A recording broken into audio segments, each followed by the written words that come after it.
말씀 신약성경 누가복음 14장 15절부터 24절까지의 말씀입니다. 제가 가지고 있는 성경은 신약성경 120페이지에 있습니다. 누가복음 14장 15절부터 24절까지 말씀을 교독하겠습니다. 함께 먹는 사람 중에 하나가 이 말을 듣고 이르되 무릇 하나님의 나라에서 떡을 먹는 자는 복되도다 하니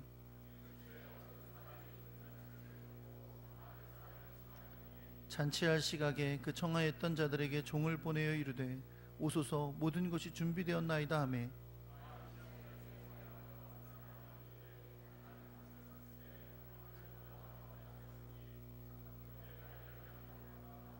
또 한 사람은 이르되 나는 소 5겨리를 샀음에 시험하러 가니 청컨대 나를 양해하도록 하라 하고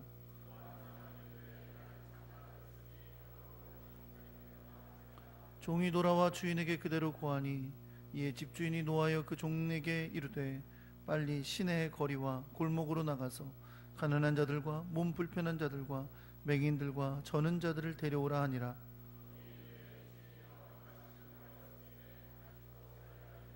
주인이 종에게 이르되 길과 산울타리가로 나가서 사람을 강권하여 데려다가 내 집을 채우라.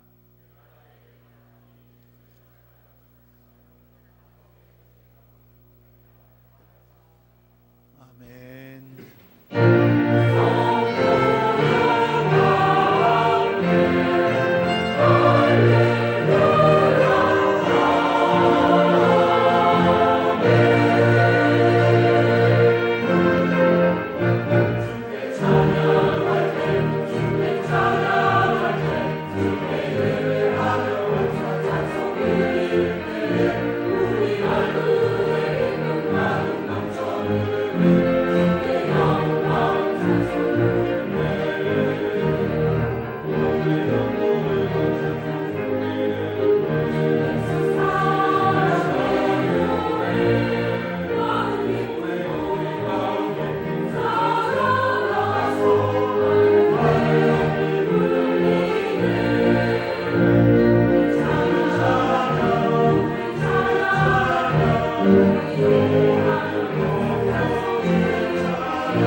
사랑과 은혜의 주님, 우리의 찬양을 받으시기에 합당하신 주님의 은혜와 사랑을 찬양합니다.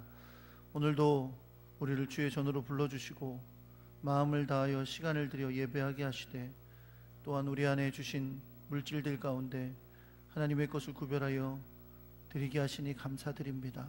이 귀하고 복된 손길들 주님 기억해 주셔서 세상에 줄 수 없는 은혜와 평강으로 갚아주시고 하늘의 사랑과 능력이 저들의 삶에 충만케 하여 주옵소서. 하나님, 어디서나 무엇을 하든지 주님이 기뻐하신 열매가 있도록 주의 성령으로 붙들어 주옵소서. 그 예물이 쓰여지는 곳에 주의 영이 함께 하셔서 주님의 나라의 뜻이 이루어지는 놀라운 역사만이 있게 하여 주옵소서. 하나님 말씀을 듣습니다. 우리의 연약함을 가리워 주시고 오로지 주의 성령이 역사하셔서 주님의 뜻을 온전히 나누게 하시고 또 결단하며 순종하는 하나님의 복된 백성들 되게 하여 주옵소서. 이 시간을 주님께 의탁합니다. 우리 주 예수 그리스도의 이름으로 기도합니다. 아멘. 할렐루야. 옆에 계신 분들하고 인사하겠습니다. 잘 오셨습니다. 사랑합니다.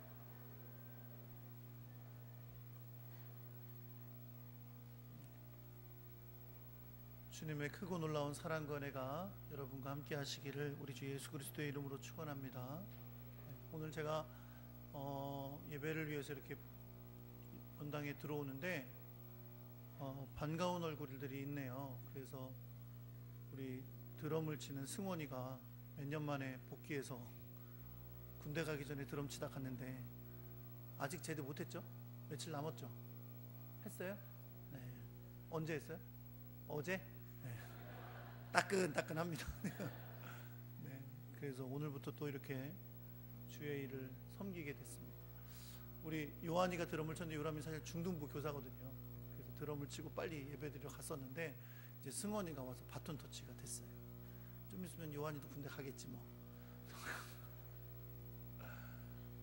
그리고 우리 유일이도 오랜만에 이 청년이 그동안 인생이 바빠서 그러다가 오늘 이렇게 또 첼로 주자로 다시 복귀했습니다. 네, 하나님께서 귀한 우리 청년들에게 큰 은혜를 부어주시기를 소망합니다. 네, 하나님 헌신하는 자들에게 주님께서 주시는 은혜가 함께하여 주실 줄 믿습니다.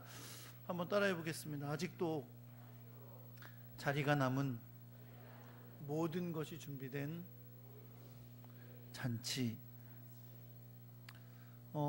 며칠 전에 천안의 종합 경기장에서 우리나라 축구 국가대표팀의 친선 경기가 있었습니다.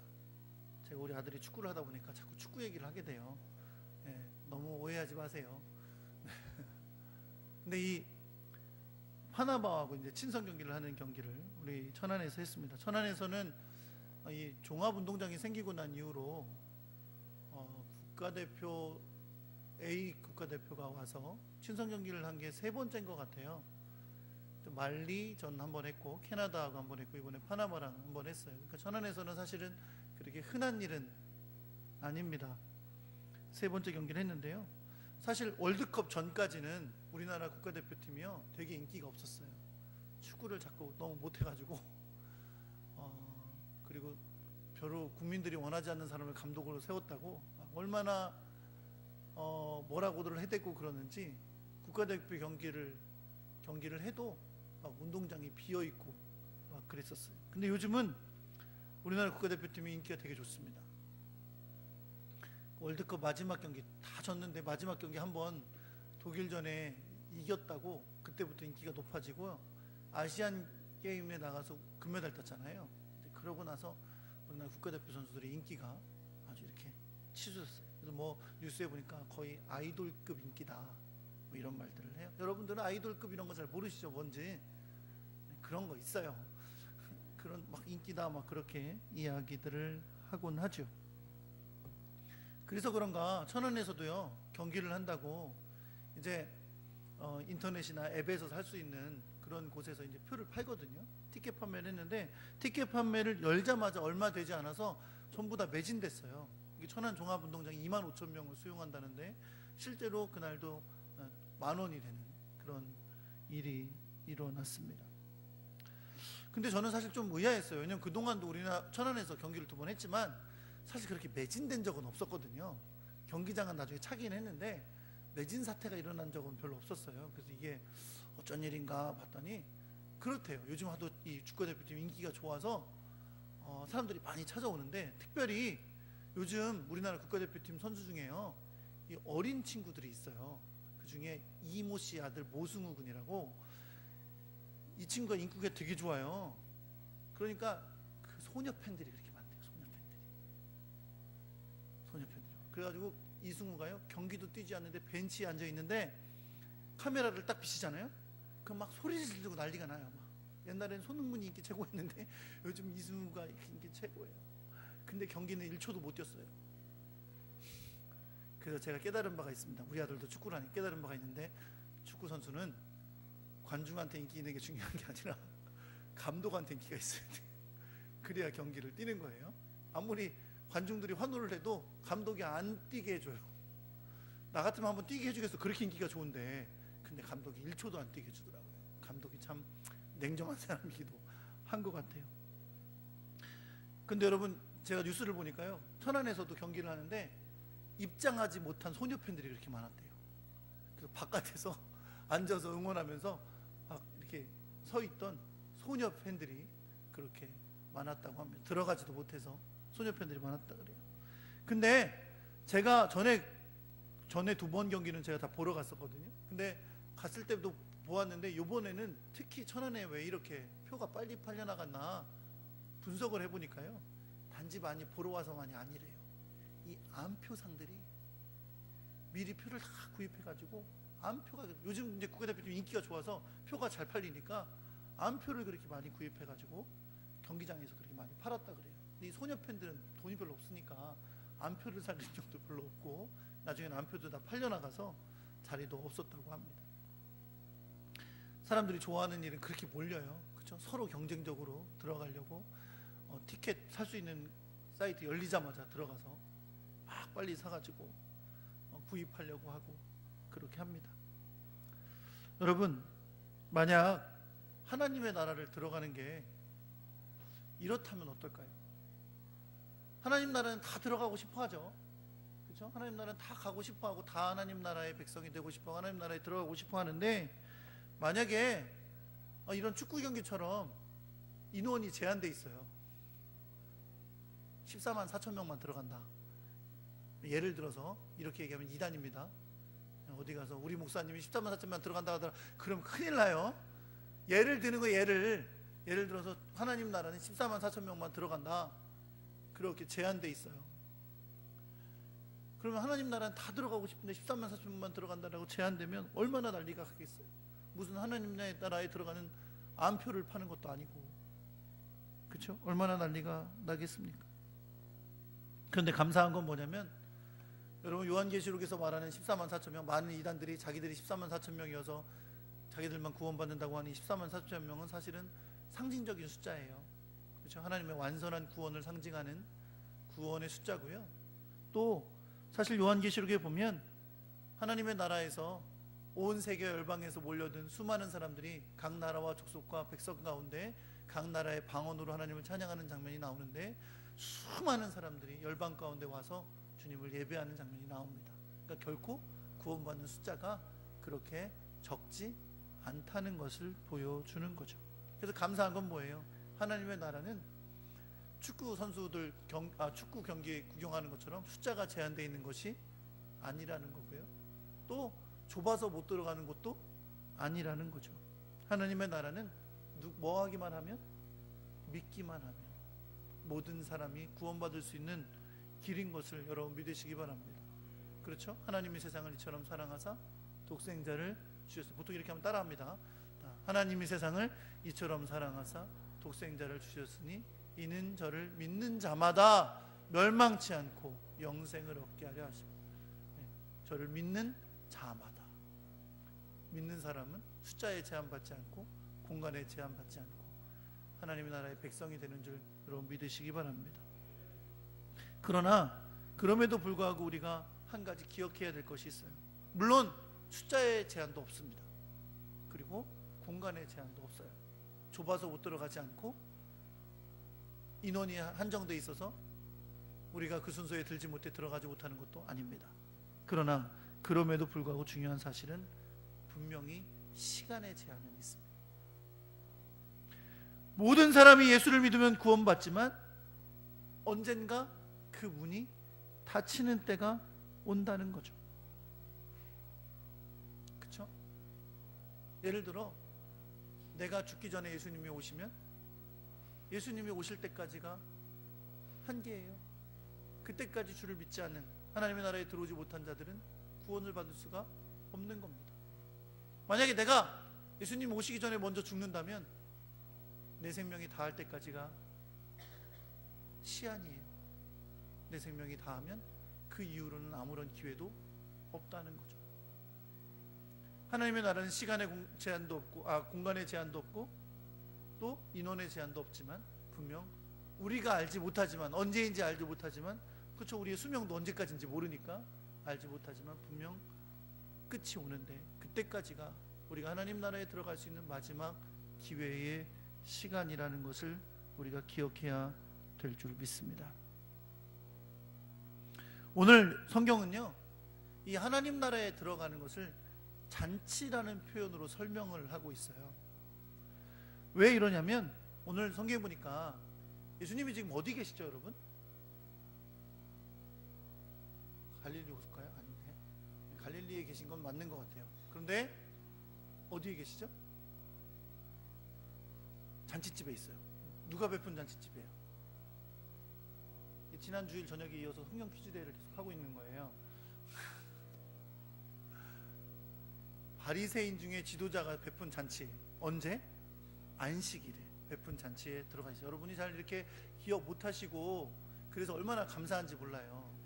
얼마나 제 설교가 날마다 새로우시겠어요, 그렇죠? 네? 날마다 신선할 거 아니에요. 네. 어제 했던 걸 다시 해도 또 신선하고 여러분에겐 참 감사한 은혜가 얼마나 많은지 모릅니다. 그렇죠? 바리새인의 집에 지금 안식일에 잔치자리에 들어가 계신 거예요. 그렇죠? 그래서 지난주에 무슨 말씀하셨어요?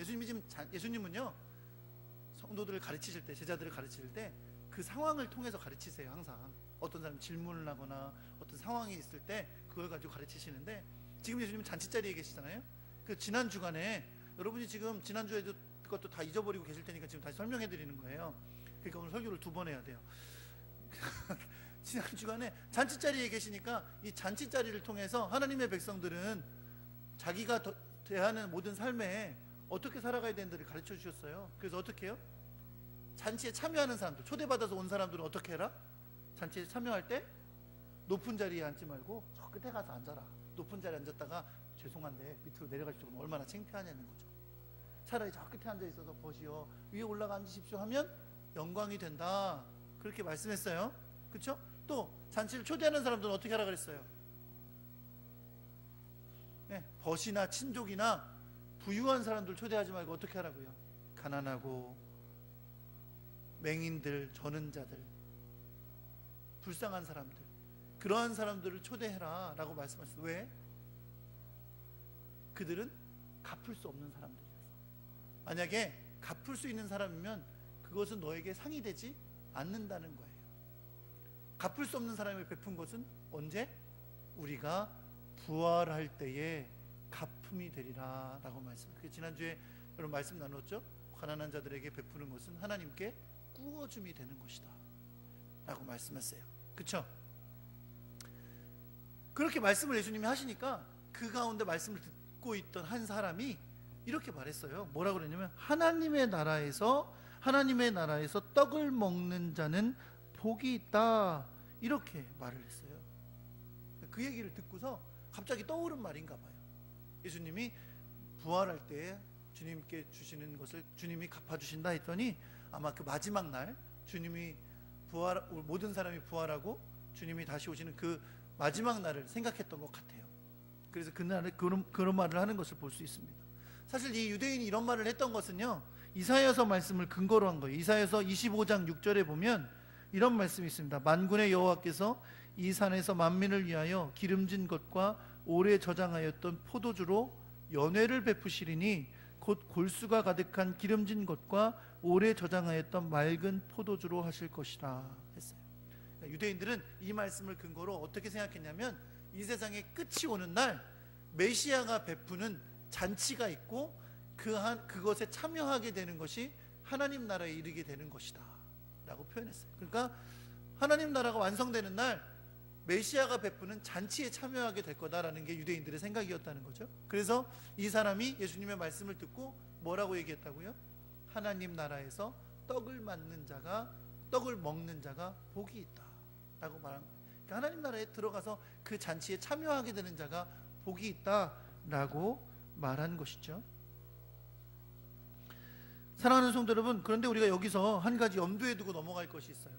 물론 이 유대인이 지금 말한 이것은 분명 마지막 날에 하나님께서 베푸시는, 메시아가 베푸는 큰 잔치를 설명하는 것인데, 사실 하나님의 나라, 이제부터 예수님이 설명하실 하나님의 나라는 우리가 죽은 다음에 가게 될 곳, 혹은 이 세상의 끝이 왔을 때 이루어질 영원한 하나님 나라만을 뜻하는 것이 아니라는 겁니다. 하나님의 나라는 예수 그리스도께서 가지고 오시는 거예요.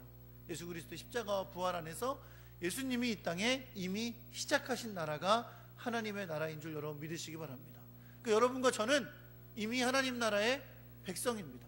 대한민국에 살고 있지만 동시에 하나님 나라에서 살고 있는 하나님의 백성 된 것을 여러분 믿으시기 바랍니다. 그래서 주님께서 베푸시는 이제 하나님 나라에 대한 설명이 오늘 본문 가운데도 계속 이어지게 되는데요, 특별히 오늘 본문은 주님께서 지금 어느 자리에 계신다고요? 안식일 잔치자리에 계신 상황이잖아요. 그래서 예수님께서 이제 하나님의 나라에 대해서 설명해 주시면서 이 잔치라는, 그 사람이 얘기했던 그 잔치라는 것을 통해서 설명을 해 주십니다. 그래서 오늘 성경에 보니까 어떤 사람이 큰 잔치를 베풀었대요. 그리고 많은 사람을 초청했습니다. 제가 여러분 지난주에도 말씀드렸지만 유대인들은 잔치를 하면 사람들을 초청하는데 이 초청한 사람들만 잔치에 올 수 있어요. 그러니까 초청을 받지 않았는데 잔치 안에 나도 가서 먹어야지, 그러고 가서 잔치국수 먹을 수 없다는 거죠. 잔치에는 누가 들어와요? 반드시 잔치에 초대받은 사람만 들어오게 되어 있습니다. 이게 여러분 중요한 원칙이에요. 그래서 이 사람이 잔치를 벌이려고 많은 사람들에게 초청장을 보냈습니다. 그리고 초대를 받은 사람은 그 초대에 응할 것인지 응하지 않을 것인지를 알려주게 되어 있어요. 그래서 내가 초대에 응해서 가겠습니다 라고 설명을 하면, 대답을 하면 그 숫자에 맞춰서 이제 이 주인이 잔치를 준비하게 됩니다. 이제 이 주인은 잔치를 위한 준비를 다 마쳤어요. 그리고 다시 잔치에 초대해서 응하기로 한 사람들에게 자기의 종들을 보냈습니다. 뭐라고 전해주라고요? 이제 준비가 다 되었으니까 이제 오십시오 라고 마지막 연락을 하도록 보냈어요. 여러분, 이건 연락을 하기 위해 보낸 거예요. 이미 오시기로 결정은 된 거예요. 근데 이제 준비가 다 됐으니까 이제 오라고, 마지막 오라는 소식만 전해준 것입니다. 이건 다시 초청한 게 아니에요. 이미 초청은 다 이루어졌고 올 사람들도 다 정해졌고 잔치를 위한 준비도 이미 다 끝난 상황이에요. 그런데 어떤 일이 벌어졌어요? 오늘 성경에 보니까 모든 사람들이 다 일치하여 라고 그랬어요. 다 똑같이 어떻게 한다고요? 잔치에 오기를 사양했다 그랬어요. 잔치에 못 오겠다고 했다는 거죠. 여러분, 유대인들의 사회에서 이건 도저히 있을 수가 없는 일이에요. 내가 잔치에 초대를 받았는데 초대에 가겠다고 해놓고 그날 오라는 날 가지 않겠다고 말하는 것은 매우 무례한 일입니다. 그리고 사실 실제 상황이라면, 지금 이 이야기는 실제 상황이 아니잖아요. 예수님이 지어낸 얘기예요. 예수님의 비유예요. 실제 있는 일이 아니에요. 근데 실제로는 이런 일은 사실 거의 일어날 수가 없는 일입니다. 사람들 다 초대해서 응하겠다고 한 사람들을 위해서 잔치를 다 준비해놨는데 그날 오지 않겠다라고 말하는 건 있을 수가 없어요. 그것도 초대한 사람이 몽땅 다 똑같이 오지 못하겠다고 하잖아요. 사실 이런 일은 일어날 수가 없다는 거죠. 그런데 예수님은 왜 이런 상황을 설명하시려고 하는 걸까요? 왜 이런 비유를 드실까요? 예수님은 이 비유를 통해서 하나님 나라의 초대를 받은 자들의 자세에 대해서 설명하고자 하시는 거예요. 자, 초대를 받아서 오겠다고 했는데 초대를 다 준비가 끝난 그 초대 자리에 오지 않겠다고 한 사람들은 도대체 왜 오지 않겠다고 했을까요? 자, 그 내용은 주님이 분명히 우리에게 주시고자 하시는 메시지가 있는 거겠죠. 그렇죠? 첫 번째 사람은 왜 안 온다 그랬죠? 첫 사람은요, 뭐라 그랬냐면 자기가 밭을 샀고 그 밭에 나가봐야 합니다 라고 해서 못 온다 그랬어요. 이 이야기에 대해서 학자들이 두 가지로 짐작을 합니다. 첫째, 밭을 산 사람이요, 밭을 산 다음에 밭을 살펴보러 나가는 상황을 이야기하기도 해요. 그런 일들은 항상 있다고 합니다. 내가 밭을 사면 그 밭을 돌아보러 가는, 살펴보러 가는 그 상황이 있을 수 있다고 하고요. 또 하나는 내가 밭을 샀기 때문에 밭에 일하러 가야 됩니다 라는 뜻으로 이야기할 수도 있어요. 근데 중요한 건 뭐냐면 여러분, 이 사람이 밭을 사서 그날 밭을 살펴보러 가는 것이든 아니면 밭을 샀기 때문에 밭에 농사를 지으러 가는 것이든 분명한 사실은 이것은 초대에 응해서 가겠다고 했던 사람이 초대를 받은 그날 못 가겠다고 할 이유가 되지 않는다는 거예요. 왜냐하면 밭에 나가는 건 나중에 할 수도 있는 일이고요. 그렇죠? 밭을 사고 살피는 일도 나중에 할 수 있는 일이에요. 문제는 자기를 위해서 다 준비된 이 초대의 자리에, 이 잔치 자리에 오지 않을 이유가 될 수 없다는 겁니다. 만약 어떻게 한다면 그 자기를 위해 준비된 잔치 자리에 가겠다는 걸 우선으로 여긴다면 충분히 초대에 응할 수 있는 상황이라는 거죠. 두 번째 사람은 어떻게 해요? 두 번째 사람은 소 5결이를 샀대요. 소 5결이면 몇 마리입니까? 10마리. 몇 분만 대답하시는 거 보니까 다른 분들은 결의가 뭔지도 생각할 겨를이 없으신 거죠. 결의가 2마리예요. 이렇게 한 쌍이죠. 한 쌍. 5결의를 샀다는 건 10마리를 샀다는 거예요. 어떤 분이 오늘 일부 예배 때 10마리면 요즘 5천만 원 될 거라고 하던데 맞습니까? 그쯤 돼요? 한 마리에 500만 원? 1억이 되려나? 하여튼 뭐 그냥 우리가 그걸 꼭 알아야 되는 건 아니니까 어쨌든 중요한 건 뭐예요? 지금 소를 샀는데, 소 10마리를 샀는데 어떻게 해야 된다고? 이 소를 시험하러 나가요. 그 소를 샀으니까 소가 제대로 가나, 제대로 농사를 지을 수 있나 잘 살펴봐야 되겠죠. 예, 여러분 필요한 일이죠. 아니 아까 그 사람도 마찬가지예요. 밭을 사서 밭을 살피고 농사 짓는 것도 꼭 그 사람이 해야 되는 일이죠. 그렇죠? 이 사람도 마찬가지예요. 소를 샀으니까 소를 가서 살펴보고 하는 것도 꼭 그의 삶을 위해 해야 되는 일입니다.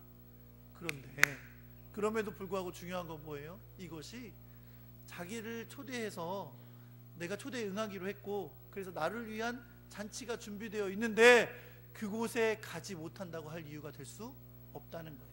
만약 어떻게 한다면 나를 위해 준비된 잔치에 내가 가야지 라고 약속을 지키려고 한다면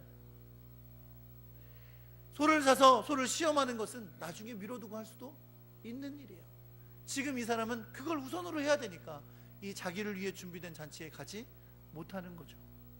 세 번째 사람의 핑계는 좀 당황스럽습니다. 왜요? 나는 장가 들었으니 그러므로 가지 못하겠노라, 이렇게 말했기 때문입니다. 본래 여러분 유대인들은 남자가 장가를 들면요 1년 동안 굉장히 중요한 시기로 여겨요. 너의 아내를 즐겁게 해라, 그런 1년의 시기로 두고 군대를 안 가도록 허락해 줍니다. 나라가 전쟁이 나면 다 소집이 돼야 되는데 군대를 안 갈 수 있도록 허락해 줘요. 그런데 이거 군대 가는 거 아니잖아요. 지금 자기가 가겠다는 잔치 자리에 준비가 다 돼 있는데 오지 않겠다고 하는 건 결코 장가 든 사람이 할 수 있는 말이 아닙니다. 물론 장가 들었으니까 아내를 위해 열심히 노력해야죠. 그렇죠? 아내를 위해 설거지도 하고 빨래도 하고, 여러분도 다 그렇게 하시잖아요. 그렇게 하여튼 아내를 즐겁게 하는 일을 위해 시간을 보내야 하는 건 중요한데, 그러나 그것이 결코 자기가 초대받아서 가겠다고 했던 자리에 당일에 가지 않는다고 말할 이유가 될 수는 없다는 거죠.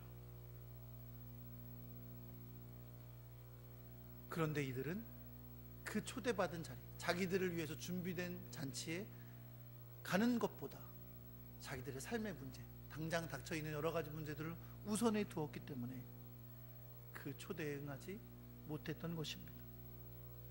다 준비된 잔치에 청하며 응하기로 했던 사람들이 잔치에 오도록 연락을 했지만 아무도 오지 않겠다고 종들에게 말해서 이제 종들이 주인에게로 돌아왔습니다. 아까도 얘기했죠. 이거는 정말 무례한 일이라고요. 잔치를 청했던 이 집주인이 너무너무 화가 났습니다. 그래서 종들을 부릅니다. 그리고 그들에게 이렇게 명합니다. 빨리 시내의 거리와 골목으로 나가서 가난한 자들과 몸 불편한 자들과 맹인들과 저는 자들을 데리고 오라. 여러분, 여기 우리 안에서 주목해 볼 게 있는데요. 먼저 처음에 초대를 받았던 사람들 있죠. 그 사람들이 다 핑계를 댔잖아요. 못 오겠다고. 근데 이 핑계대는 내용을 보면 이 사람들은 어떤 사람들이냐면 사회적으로나 경제적으로 괜찮은 사람들이에요. 그렇죠? 첫 사람들 뭐 샀어요? 밭 샀잖아요. 밭. 여러분 밭 사는 거 별거 아닌가 봐요. 네? 밭을 사든가 뭐 경제적으로 능력 없는데 밭을 어떻게 사겠어요? 나름 괜찮은 거죠. 밭을 사서 그것 때문에 바빠진 거니까. 두 번째 사람은 소를 10마리를 샀어요. 이 사람도 괜찮은 사람이죠. 그렇죠? 여러분한테는 별거 아닌가 봐요. 다 표정들이 소 10마리가 별거냐? 뭐 이런 거 그렇게 생각하시는 모양인데, 어쨌든 부유함을 모시는 예수님의 비유에 의미가 있는 거예요. 세 번째는 장가 든 거. 굉장한 거죠? 아닌가? 이거 그 당시 사회에서 여러분 쉬운 일이 아니에요. 장가 드는 것도 충분히 재력적인 능력과 아내를 거느릴 수 있는 힘이 있는 사람이 장가를 갔기 때문에 그렇습니다. 다 안정된 사람들. 예수님이 제가 지난주에 나누었던 말씀 가운데 너희들이 흔히 초대하는 사람들 누구예요? 친족과 친구들과 그리고 부유한 자들이지만 그들을 초대하지 말고 누굴 초대해라? 가난한 사람들 초대해라 그랬어요. 그때 예수님께서 하셨던 말씀에 나오는 그 사람들이 오늘 본문에 정확하게 그대로 나옵니다. 지난주에 13절에 예수님께서 말씀하실 때 너희가 잔치를 초대할 때 부유한 자들 말고 차라리 이들을 초청하라 라고 하셨던 사람들이에요. 이들이 누구예요? 가난한 자들, 몸 불편한 자들, 맹인들과 저는 자들. 지금 예수님이 말씀하신 것, 초대에 응하지 않고 오지 않은 사람들 말고 길가로 나가서 사람들을 데려와라 했을 때 데려온 사람들은 다 어떤 사람들이냐면요, 이 청함을 갚을 수 없는 사람들, 그리고 이 청함을 오로지 기뻐하고 감사할 사람들이에요. 갚을 능력도 없어요. 그리고 다른 핑계될 핑계도 없어요. 무슨 밭을 사요, 장가를 가요, 소를 사요, 그렇게 핑계댈 것도 없어요. 오로지 부른 이 잔치자리를 기쁨으로 올 사람, 그것만을 즐길 사람, 갚을 능력도 없지만 그 잔치를 충분히 누릴 사람을 주인이 불러오라고 했던 거예요. 이렇게 가난한 사람들, 불편한 사람들, 맹인들과 전원자들 데리고 종들이 왔습니다. 그런데 종들이 와서 다시 주인에게 말해요. 주인이요, 명하신 대로 했습니다. 몸 불편한 사람, 가난한 사람, 맹인들과 전원자 다 데려다 놨는데 그래도 자리가 채워지지 않았습니다. 그랬더니 주인이 종들에게 다시 나가라고 합니다. 그리고 종들에게 뭐라고 말하냐면 길과 산 울타리로 가라 라고 해요. 그리고 나가서 사람을 강권하여 데려다가 내 집을 채워라 라고 말합니다. 여러분 주목할 게 있어요. 주인이 종들에게 말할 때 어디로 가라 그래요? 길과 산 울타리로 가라 그래요. 처음에 맹인들과 몸 불편한 자들과 가난한 자들을 불러올 때는 시내의 거리와 골목으로 가라 그랬어요. 여러분 시내의 거리와 골목으로 갔을 때는 그들이 이제 있는 곳이죠. 맹인들이나 가난한 사람들이 있는 곳, 병든 자들이 있는 곳. 그런데 사실 그곳에 있는 사람들은 대부분 이 초대를 한 사람이 누군지는 알아요. 그만큼 가까운 사람들이에요. 가까운 사람들을 가서 불러온 거예요. 물론 그들은 초대를 받을 만한 자격도 안 되던 사람들인데 불러온 거죠. 그런데 이번에는 어디로 가라고 하냐면 길과 산 울타리로 가라 그래요. 이건 뭘 뜻하는 거냐면 주인을 전혀 알지 못하는 사람들, 나그네들, 이방인들, 그런 자들을 불러오라고 이야기하는 겁니다. 그런데 이번에 부를 때는 상황이 달라요. 어떻게 하라고 말했냐면 강권하여 내 집을 채워라 라고 합니다. 그래서 강권한다는 건 억지로 끌고 오라는 뜻이 아닙니다. 억지로 끌고 오라는 뜻이 아니고 무슨 뜻이냐면 설득해서 데려오라는 뜻이에요. 이방인과 나그네와 같은 자들을 잘 설득해서, 자기가 주인을 알지도 못해요. 우리 지금 어디 가요? 어느 사람이 잔치를 베풀었는데요, 오라는데요, 그 사람이 누군데 내가 가요? 이렇게 말하면 그 모를 사람이에요. 그러나 이 잔치를 그들을 잘 설득해서 우리 주인이 이런 분인데 이 잔치 자리를 이렇게 펼쳤어요. 꼭 오셔서 같이 드시면 좋겠습니다라고 잘 설득해서 데려와서 어떻게 해라? 내 집을 채우라는 거예요. 사랑하는 성도 여러분, 제가 이미 앞서 말씀드린 것처럼 이 본문에서 예수님이 비유로 말씀하시는 하나님의 나라는 단지 우리가 죽은 다음에 혹은 마지막 날에 갈 그 나라만을 뜻하는 게 아닙니다. 주님 나라가 완성될 그때까지 예수님이 오신 이후로 이루어진 하나님의 나라, 하나님의 나라에서 우리가 주님의 놀라운 사랑과 은혜를 누리며 풍성한 삶을 누리며 살아갈 그 나라를 주님은 잔치자리에 비유하신 거예요. 사랑하는 성도 여러분, 그렇기 때문에 주님이 오신 이후로 주님이 다시 오셔서 완성하시는 그날까지 여전히 잔치자리는 준비되어 있습니다. 이 잔치 누가 준비하셨어요? 주님이 다 준비해 놓으셨어요.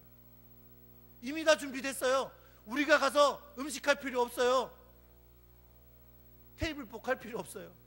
우리가 가서 뭐 할 필요 없어요. 왜? 이 잔치 이미 다 주님이 준비해 놓으셨고 우리를 초청하셨어요. 어떻게 하라고요? 와서 먹기만 하라고. 와서 먹기만 하라고. 예수님이 십자가에서 피 흘리시고 우리의 죄를 대신하여 죽으시고 부활하심으로 우리를 위한 하나님 나라의 모든 일을 다 준비해 놓으신 다음 그저 우리에게 오라고, 영접하는 자는 하나님의 나라의 백성이 되는 은혜를 주시겠다고 초대를 하신 것인 줄 여러분 믿으시기 바랍니다. 그리고 그 은혜에 응답한 우리들이 하나님 나라의 백성 된 것을 여러분 믿으시기 바랍니다.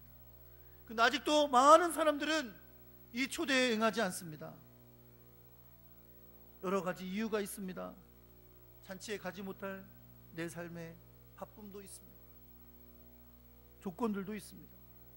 주님은 다 준비해 오셨지만, 다 준비해 놓으시고 초대하지만 초대에 응하지 않는 사람들이 많이 있다는 거죠. 처음에 말씀드렸던 여러분 사실을 한 가지 기억하세요. 오늘 본문의 마지막에 보면 주님은 뭐라고 말씀하시냐면, 내가 너희에게 말하노니 전에 청하였던 그 사람들은 하나도 내 잔치를 맛보지 못하리라 하셨다. 이 말이 주님의 초대를 받았는데 초대에 응하지 않았던 사람들은 다시는 하나님 나라에 못 들어온다, 이런 의미가 아니라 아까 제가 처음 말씀드렸던 것처럼 하나님의 나라는 언젠가 문이 닫힐 날이 온다는 거예요. 영원히 기회가 있는 게 아니라는 거예요. 초대에 응하지 않는 사람에게는 언젠가, 지금은 기회죠. 내 생명이 있으니까, 아직도 복음 들을 기회가 있으니까, 아직도 주님 오시지 않았으니까 아직 기회가 있어요. 그러나 언젠가는 초대받은 사람이 들어올 수 없는 문이 닫히는 때가 온다는 겁니다. 그때까지 기회가 있는 거예요. 초대에 응할 기회. 초대에 응하기만 하면 주님은 하나님 나라의 백성으로 받아주시고 하나님 나라의 풍성한 복을 허락하여 주신 줄 여러분 믿으시기 바랍니다. 사랑하는 성도 여러분, 주님은 우리를 위한 하나님 나라의 잔치를 다 준비해 놓으셨습니다. 청함받은 자들은 그 청함의 응함으로 그 나라를 누리면 됩니다. 그리고 주님은 여전히 청함받지 못한 자들, 그들을 찾고 계십니다. 청함받는 자들이 오지 않으니까 주님 그걸로 끝나지 않으셨어요. 어떻게 했어요? 길가로 종들을 내보내서 소외되고 가난하고 병들어 있어 고통당하는 자들을 불러오라 하셨어요. 그걸로 그치지도 않았어요. 또 자리가 남았다고 하시니까 어떻게 했어요? 길가로 나가서 나를 알지도 못하고 이방인과 같고 나그네와 같은 자들을 강권하여 데려다가 내 집을 채우라고 하셨습니다. 사랑하는 성도 여러분, 하나님의 나라는 공간에 제한이 없다 그랬어요. 숫자에 제한이 없다 그랬어요. 그러니 아직도 하나님의 나라는 자리가 남아 있습니다. 할렐루야. 여러분을 위한 자리도 남아 있고 우리는 이미 차지했지만 아직 예수 믿지 않는 여러분의 가족과 친구들을 위한 자리도 아직도 남아 있어요. 그 준비된 자리에 저들을 이끄는 것이 우리의 사명인 줄 믿습니다. 말씀 마무리하면서 세 가지로 여러분 우리가 결단하면 좋겠어요. 첫째, 초청하시기 바랍니다. 이미 주님을 아는 분들 많아요. 그렇죠? 이름 들어본 분들 알고 이 복음의 초청을 이미 받아본 분들도 많아요. 그들을 여러분 계속 초청하십시오. 할렐루야. 초청하십시오. 우리 교회도 지금 제가 40일 특별 새벽기도회 하면서 40명의 이름량 찾기 그랬어요. 40명의 이름량 찾기 중에는 물론 우리가 전도할 사람들도 있지만 지금 길을 잃고 방황하는 양들이 많아요. 우리 교회. 저들을 그냥 두지 마십시오. 여러분 꼭 초청하시기 바랍니다. 그게 그렇게 어려운가요? 일주일에 한 번이라도 전화해서 집사님 이번 주에는 와야지. 집사님이라 그러니까 좀 어색하네요. 이번 주에는 와야지. 주일 자꾸 범하면 안 돼. 자꾸 초청하시기를 바랍니다. 이번 일주일 동안 지내시면서 2명 이상에게 꼭 초청하세요. 아셨죠? 안 나오는 우리 여전도의 식구들, 구역 식구들 초청하시는 여러분이 되시기를 바랍니다. 두 번째, 소외되고 가난하고 병든 사람들, 그들은 사랑으로, 섬김으로, 나눔으로 초대하는 겁니다. 그들은 갚을 능력도 없을지도 모르고 연약해서 스스로 일어나올 수 없을 수도 있어요. 그러나 그들을 사랑으로 초청하는 것이 우리의 사명인 줄 믿으시기 바랍니다. 그러기 위해서 어떻게 해야 돼요? 길가로 나가야 돼요. 앉아서 오는 걸 기다리면 안 됩니다. 나가서 그들을 섬기고 사랑하고 나누는 일에 헌신할 수 있기를 우리 주 예수 그리스도 이름으로 축원합니다. 세 번째, 예수 그리스도를 들어보지 못한 사람들이 있어요. 전 세계와 열방 가운데 있어요. 그들을 설득하여 구원하는 것이 우리의 사명인 줄 믿으시기 바랍니다. 나 모르는 사람들은 몰라. 아니요, 주님은 우리를 길가로 나가라고, 산 울타리로 나가라고 하십니다. 그들에게 복음 전하는 일이 우리의 사명인 줄 여러분 믿으시기 바랍니다. 오늘도 주님은 주님의 나라가 더 채워지길 원하십니다. 그 일에 우리가 쓰임받는 하나님의 사람들, 귀한 복된 교회 되기를 우리 주 예수 그리스도의 이름으로 축원합니다.